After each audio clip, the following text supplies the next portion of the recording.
Siri, review yourself.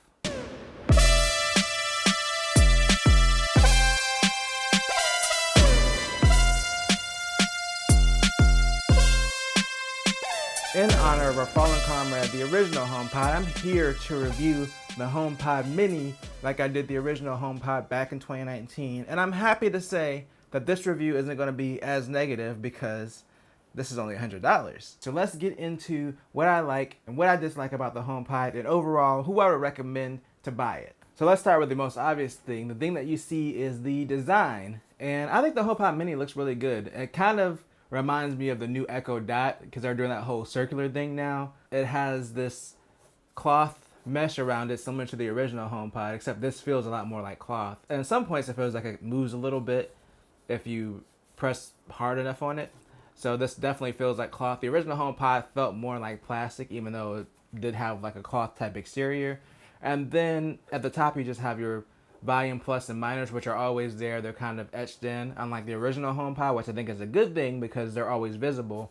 The original HomePod got on my nerves because I always forgot where the plus and minus were to adjust the volume. At the bottom you have a rubber foot with an Apple logo, and that's pretty much it. The top part lights up when you summon Siri like the original HomePod. The one thing I don't like is that they did a built-in cord. I think that it's easier to have a cord that detaches, especially if you want to put this like, in a display case or something like that, which will probably affect audio quality.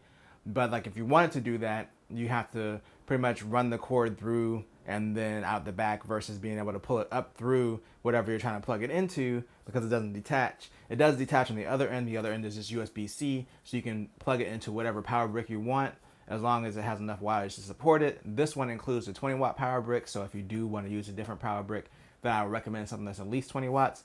Currently, I'm using my MacBook Air charger with this because I'm using the included 20-watt power brick with one of my MagSafe chargers because, of course, they don't come with it anymore. Yay, Apple. Now let's get this next part out of the way. Let's go ahead and talk about Siri. Now Siri is still the same. It's improved slightly, but it's still the same as back when I reviewed the original HomePod back in 2019. But there's a lot that I like about Siri. It's way better at hearing me than our Echoes are, and it's also better at room separation, like having more than one HomePod in another room. We actually have two of these now, and then the big HomePod downstairs. The Echo has huge issues with the command going to the wrong one, the one that's not close to you, and then that one just not understanding you and getting it completely wrong.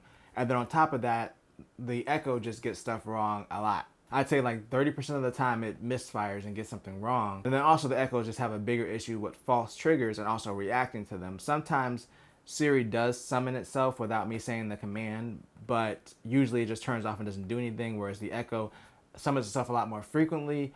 And then a lot of the times they'll do something that I definitely didn't ask it to do.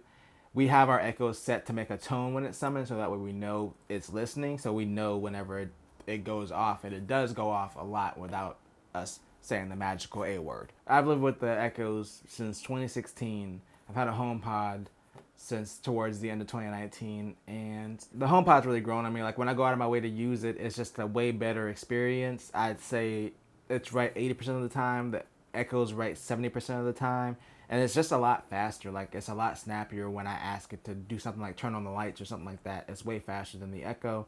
The same is true for the Mini. I'd say the Mini is even faster than the original HomePod. Of course, one of Apple's strengths is their silicone.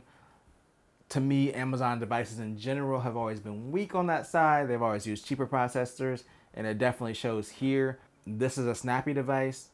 Siri works really well as far as understanding you. I will say that the biggest issue with Siri as far as having multiple devices is with other iOS devices. Like for instance, if my phone, the HomePod, and my MacBook are in the same room and I trigger Siri, a lot of times I'll go to my MacBook is locked, and then I'll try to do the command and it says I have to unlock it first. Now to me, Apple should fix that where if a device is locked, you have multiple devices that trigger off of the word whatever Siri, then the locked device should be the last priority to receive the command. It should be whatever device is unlocked because 90% of the time the HomePod's going to be ready to go. So it should default to the HomePod if that's in the room and then go to those locked devices next. The real issue with Siri is as a smart home controller is still not there as far as the supported devices, which I do blame Apple for because they did a bad job with marketing Siri and the HomePod, and it hasn't attracted developers to their platform. Now they've gotten better. I'd say like 80% of the stuff in my house works, but there's still some major things that don't work with Siri.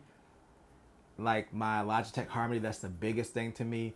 My vacuums, my D-Bots, they don't work. And also, of course, my Ring security system doesn't work, but that's an Amazon device, so I wouldn't expect it to. But at the same time, Apple doesn't even have really an adequate security system that they support that I could even switch out to if I wanted to. And then I also just have like various light strips that I've gotten from Amazon, like the Gobi ones that work with the Echo and with Google Home, and then of course not with Siri. So those are just a few things, but like I said, my lights work, my smart plugs work, my smart lock works with it, and my thermostat. So there's still a good bit of things that you can buy that will work with it. But if you really want to build out your smart home, you can't really do it with Siri as the controller. And then one last thing, why can't you set more than one timer with Siri in 2021? Come on, Apple, come on. Next, I want to talk about the features, because I feel like this is where the HomePod Mini excels even over the original one. Now, of course, a lot of these features did come to the original HomePod, but the Mini is a little bit faster, especially with things like handoff, which I'll go ahead and demonstrate really quick. That's basically where you put your phone near the HomePod. If it's playing something, they'll go ahead and transfer it over to the HomePod and continue playing. So let me find some copyright-free music that I can play for you really quick.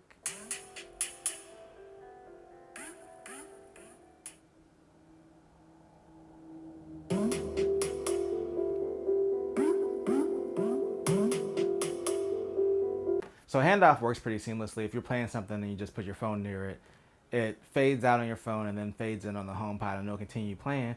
Then of course, if you hit the AirPlay button, then you can go ahead and cast it to multiple HomePods at the same time, and they'll group them temporarily, and then you can control the volume of each through the settings on your phone. I think that's pretty cool. The one thing that's different between handoff on here versus regular HomePod is this does trigger haptics on your phone, so that way you know that they're communicating. The regular HomePod still does handoff, but you don't get the haptics, and it's a little bit slower than on the Mini. But I still think that's a cool feature if you're in the Apple ecosystem. Another thing with the HomePod Mini is you can pair them in stereo, so they'll automatically pair if you put two next to each other in the same room. They'll pop up and ask them if you want to pair them as a stereo pair.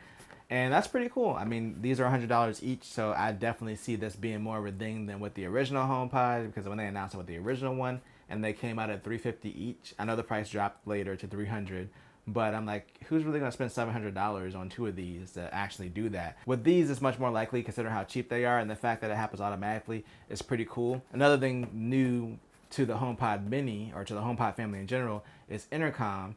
So now you could go ahead and you can intercom to other phones, and if someone's wearing AirPods, they'll intercom to them as long as they're set up, you know, as a part of your family. It works okay. I tried to do it earlier just to my phone, and it actually ended up sending it to everything, and yeah, it was kind of embarrassing. It needs some work, but I think it could be a really big selling feature for this, because if you're in the iOS ecosystem, it does have an advantage over what Amazon and Google are offering, because you can intercom to iPhones and iPads and pretty much everything in the iOS ecosystem, versus on the Amazon and Google side, they pretty much just communicate with each other. So I think this is a big hook for people in the Apple ecosystem, especially if you just kind of want a whole home intercom setup.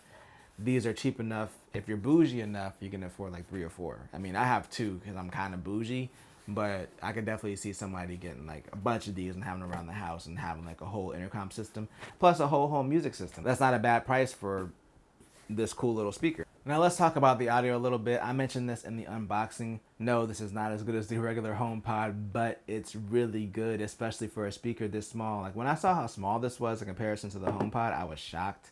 I was thinking that maybe it'd be like half the size of the HomePod, not like 1/8 of the size. I mean, that's an exaggeration, but still, it's really small in comparison to the HomePod, but it sounds great. Like, let's just take a quick listen. Also, this is recorded on my lav mic, so it's not gonna be a full representation of the real experience you get in person, but trust me, it sounds really good.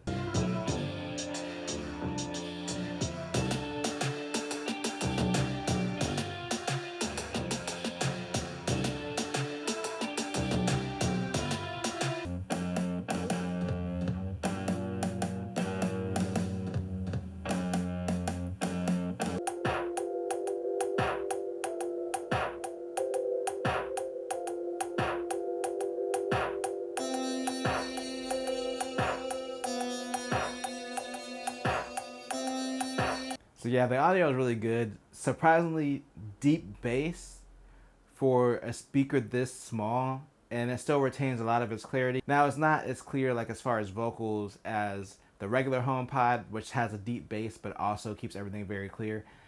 But for a speaker this small and for it to only be $100, it definitely performs way above what I would expect for a speaker this size. One thing that surprised me the most is this is our bedroom one, and I use it a lot to listen to podcasts and audiobooks. They just sound great up here. Like the low end, it just sounds amazing. And even like the higher end headphones, like the Bose's and the Sony's, they're all made of plastic. So just the material cost alone does kind of justify the price. Something like this in a small room is amazing. Like, it really has been my go-to device. Like if I just want to listen to something to go to sleep, everything just sounds so soothing on here. It's amazing. Like I said, the original HomePod, yes, it still sounds better, RIP, because Apple has discontinued it. But I understand why, because this sounds really good. You can buy 2 of these, pair these in stereo. It still won't sound as good as the regular HomePod, but it will still be $100 cheaper, and you get 2 speakers. So overall, I think the trade-off is worth it. I really love the Mini so far.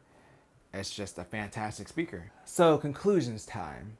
Who is this for? Is this for somebody who's trying to build their smart home in the Apple ecosystem? No, it's still not there yet with enough devices. And the last thing you want to do is build your ecosystem around something that's going to limit you if you really want to build out a smart home. But it is cheap enough or affordable enough. It's still not cheap. $100 is still a lot of money to a lot of people. I think it's inexpensive enough to have one and then also have an Echo Dot to make up for the smart home things that it can't do.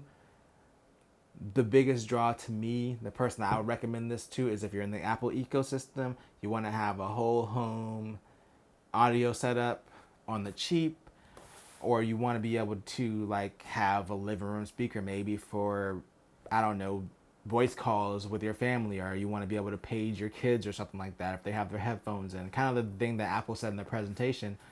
This makes a lot of sense. It sounds good. Siri doesn't have the same capabilities as Amazon's Assistant or Google's Assistant, but it's still very good. And I think at this price, with the audio quality, with the ecosystem hooks for an Apple customer, I think this is a good deal for someone that's in the Apple ecosystem. Anyone outside of the Apple ecosystem, it quickly falls apart. It doesn't make any sense at all. But if you want a good sounding speaker and a quick way to intercom with people in your family, something to read your messages out from your phone now that it can do that because it can recognize up to 6 people. That's another feature that I forgot to go over. But that was already an existing HomePod feature.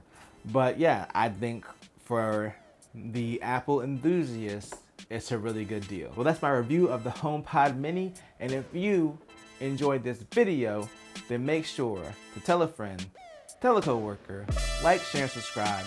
I always do at least 2 things at the same time. Peace.